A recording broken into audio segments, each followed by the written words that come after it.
विन्दति परमात्मन् मादशान्मुग्धान्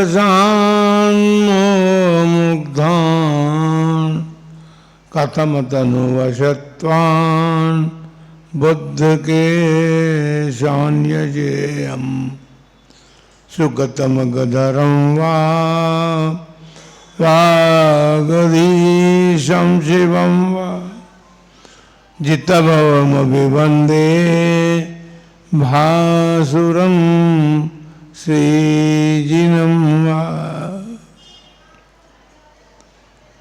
देवादिदेव 1008 श्री सुमतिनाथ भगवान की 20वीं सदी के प्रथमाचार्य चारित्र चक्रवर्ती आचार्य श्री शांति सागर जी महाराज की आचार्य श्री वीर सागर जी महाराज की जय, आचार्य श्री शिव सागर जी महाराज की जय, परम पूज्य दीक्षा गुरुवर्य आचार्य श्री धर्म सागर जी महाराज की जय, आचार्य श्री अजित सागर जी महाराज की जय, शिक्षा गुरुवर्य आचार्य कल्प श्री सुध सागर जी महाराज की जय, श्रीमद जैन धर्म की बोले वात्सल्य आचार्य जी वर्धमान सागर जी महाराज की, आचार्य संघ की। धर्मानुरागी महानुभावों,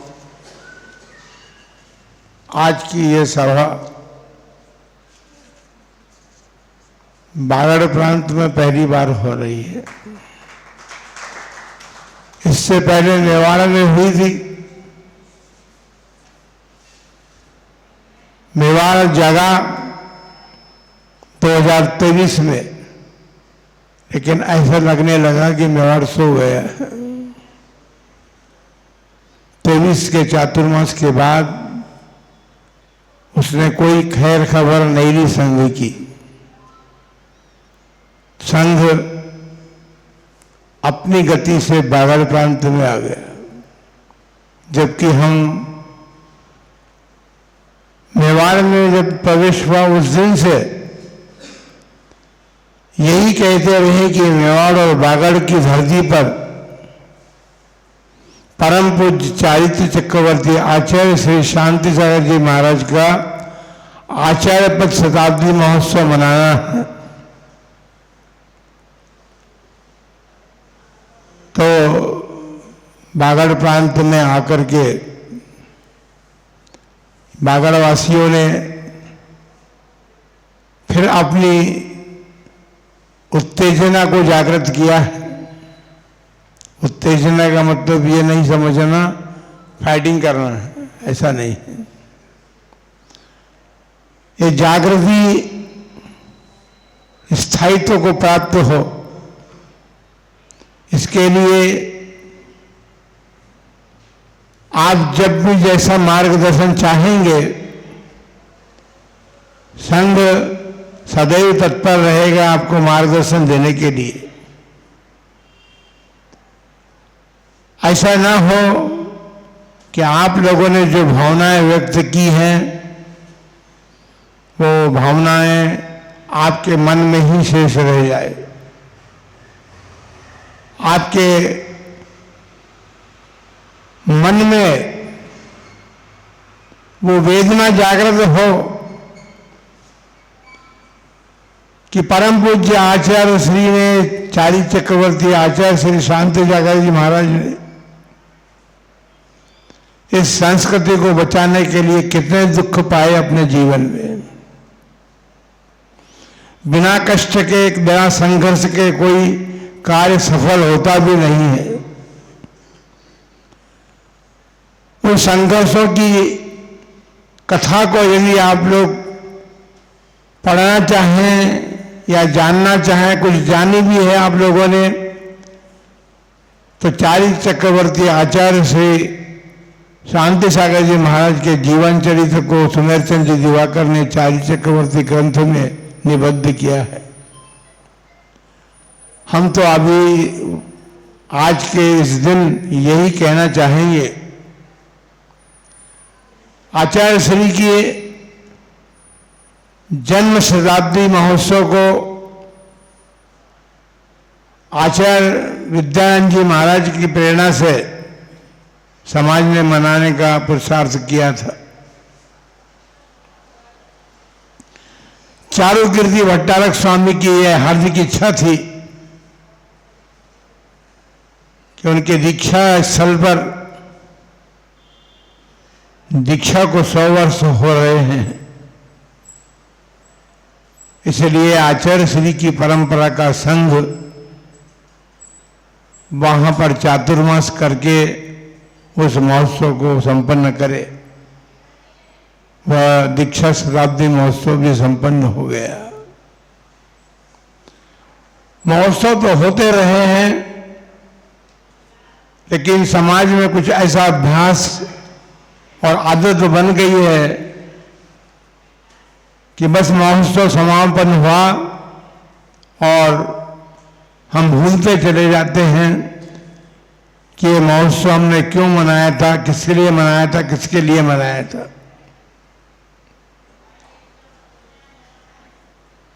अब आचार्य शताब्दी महोत्सव आया है। हमारा मन हुआ था कि आचार्य श्री के जो उपकार समाज पर हैं, उन उपकारों का स्मरण करते हुए समाज आचार्य पदारोहण शताब्दी महोत्सव मनाए।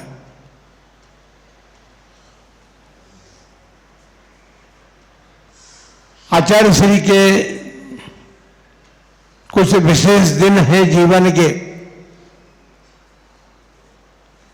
अनेक प्रस्ताव पास होते रहेंगे, लेकिन हमारे मन में ये भावना जागृत हुई है कि महाराज का जन्म दिवस प्रतिवर्ष मनाया जाए समाज में।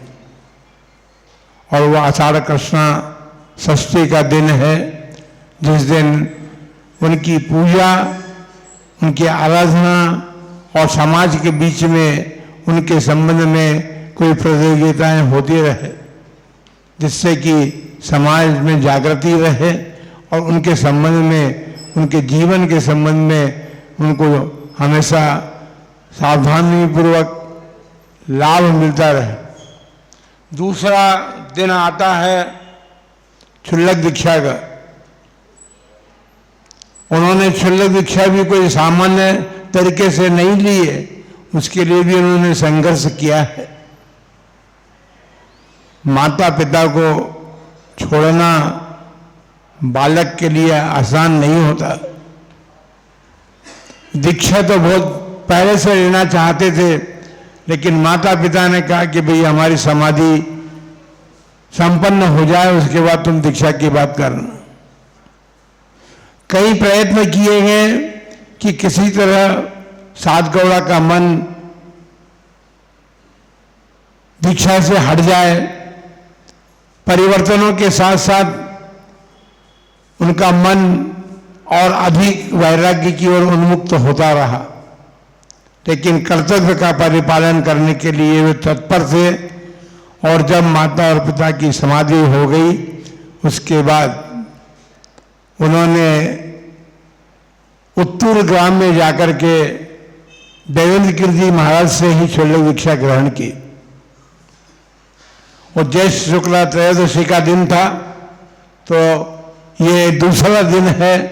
यदि ये हम मनाना चाहें, हम जानना चाहें, उसको याद रखना चाहें, तो हम उसको बहुत कुछ अपने नई पीढ़ी को देने में तत्परता दिखा सकते हैं। मुनि दीक्षा दिवस है, वो फाल्गुन शुक्ला चतुर्दशी का दिन है। पंच कल्याण परीक्षा यरनाल में संपन्न हो रही थी। वहां पर उन्होंने उन्हीं देवेंद्र कीर्ति जी महाराज से, जिनसे उन्होंने क्षुल्लक दीक्षा ली थी, उन्हीं से उन्होंने मुनि दीक्षा को धारण किया। ये तीसरा दिवस हो गया। और वर्ष में हम आचार्य महाराज के लिए कितने दिन मना सकते हैं, जिससे कि जागृति बराबर सहज रूप से बनती रहे। आचार्य पद दिवस है फाल्गुन अश्विन शुक्ला एकादशी का दिन आता है, जो चातुर्मास के बीच में आता है। इससे बाद में उन्होंने जब संलेखना धारण की तो संलेखना का दिवस होता है भाद्रपद शुक्ला दूज, उस दिन हम उसे मना सकते हैं। और ये जो दिन हैं, इन्हीं दिनों के माध्यम से प्रतिवर्ष यदि समाज में जागृति उत्पन्न हो सकती है, इन दिवसों को मना करके हम एक कार्य तो संपन्न कर ही सकते हैं। इसमें आपको कोई कुछ परिश्रम भी नहीं करना है, कुछ खर्च भी नहीं करना है, लेकिन इसका मतलब ये नहीं है कि हम ये कह रहे हैं कि इसमें आपका तन लगे, मन लगे और धन लगे, वो कार्य आप न करें। उन कार्यों को तो करना ही है। हमने तो ये सबसे सस्ता मार्गदर्शन दिया है, जिससे कि आप प्रतिवर्ष इसको कर सकते हैं और समाज में जागृति उत्पन्न कर सकते हैं। बंधुओं, प्रातःकाल आप लोगों ने एक दुख भरी वार्ता को सुना था हितेंद्र सागर जी की महाराज के मुख से, किस प्रकार संस्कृति की रक्षा हुई है। और उसमें श्रावक समाज की तरफ से गजराज जी गंगवाल, नाम तो अभी समान है, अभी महासभा के अध्यक्ष भी गजराज जी गंगवाल हैं, लेकिन वो गजराज जी गंगवाल दूसरे थे जो लाडनू के थे। और उन्होंने जब ये माता की पीड़ा को समझा तो गुरुदेव के चरणों में जाकर के कह दिया कि महाराज, जो दुनिया कुछ भी कहती रहे, लेकिन मेरा तन मन धन और जीवन इस संस्कृति के रक्षण में आपके चरणों में समर्पित है। तो हमको आचार्य महाराज से भी प्रेरणा प्राप्त हुई है और श्रावकों की तरफ से सभी ने प्रयत्न किया, पुरुषार्थ किया, पर सफलता मिली गजराज जी लाडनू वालों के पुरुषार्थ से, क्योंकि उसमें उस समय भारत में उससे अंग्रेजों का राज्य था। फिर स्वतंत्रता मिलने के बाद भी अभी हम प्रारंभिक स्थिति में थे। हमारी कोर्ट में अपना ये केस चला था, यदि वो गजेंद्र गडकर नहीं होते तो शायद मैं समझता हूँ कि वो फैसला अपने पक्ष में होने में संभावना नहीं दिखती थी। उसके लिए आचार्य महाराज ने जो पुरुषार्थ किया है कि 3 दिन तक अखंड मौन पूर्वक एक स्थान पर बैठ करके भगवान महावीर की आराधना अर्चना के माध्यम से उन्होंने हमको सफलता प्राप्त कराई। तो आज हम तो ये कहना चाहेंगे कि आचार्य महाराज के स्मृति में जैन समाज की आंखें गीली हो जानी चाहिए। महाराज जिस समय सभा में बात कर रहे थे, हमारी आंखें भीग रही थी कि किस प्रकार से संघर्ष के बल पर उन्होंने अब इस जैन धर्म की रक्षा की और जैन धर्म के जैन मंदिरों को बचाया है। आज हम तो कुछ को समझ नहीं पाते, आज की अब नई पीढ़ी तो समझ ही नहीं पाएगी कि जैन मंदिरों को कैसे रक्षित किया गया। आज नए नए मंदिर बहुत बन रहे हैं। यदि सम्य शिखर जाओ तो पहाड़ के वर्णना करने के बजाय नीचे के वर्णना करने में आपको 2 दिन लग जाएंगे, इतने सारे मंदिर नए बन गए हैं सम्य शिखर में।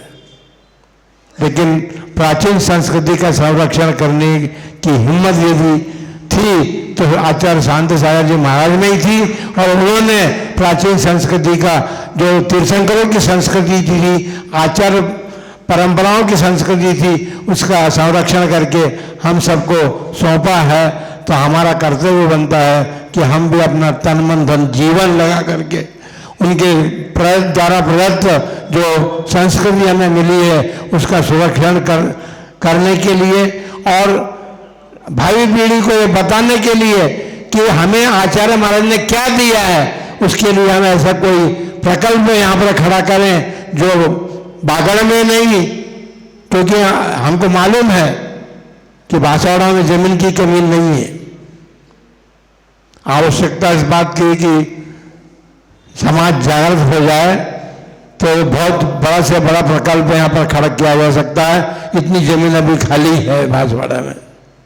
बंधुओं, हम इतना ही कहना चाहते हैं कि आप लोग संकल्पित हों, आपके आंखें ये कहें कि वो महामना आचार्य देव ने हमको बहुत कुछ दिया है और वो जो दिया है उसको हम अपने भाई पीढ़ी को सौंप करके जाएं, ये आपके मन में हो, ऐसा संकल्प आप लोग करें तो आपका यह जीवन सार्थकता को प्राप्त होगा। मनुष्य जन्म सामान्य नहीं है, यह मनुष्य जन्म और जैन कुल प्राप्त हुआ है तो मुनि कुल के पितामह आचार्य श्री शांति सागर जी महाराज, जो कि अध्यात्म आत्मविद्या के महाज्ञानी थे, परम तपस्वी थे, उनकी तपस्या की बात हम क्या सोचें। 1920 से लेकर के 1955 तक 35 वर्ष होते हैं और 35 वर्ष में जो 27 वर्ष तक जिनका 27 वर्ष का जीवन जो है केवल तपस्या में बीता है और 1105 दिन की वो तपस्या जिससे उन्होंने जैन धर्म की रक्षा करके हमको सौंपा है, तो इसके लिए आप सब तत्पर हो जाएं। केवल बातों से नहीं, वास्तविकता से अपने मन को बनाएं और मन को बना करके और इसमें तल्लीनता के साथ लग करके इस कार्यों को संपन्न करें। इन्हीं मंगलमय भावना के साथ बोलो महावीर भगवान की। बोलो वात्सल्य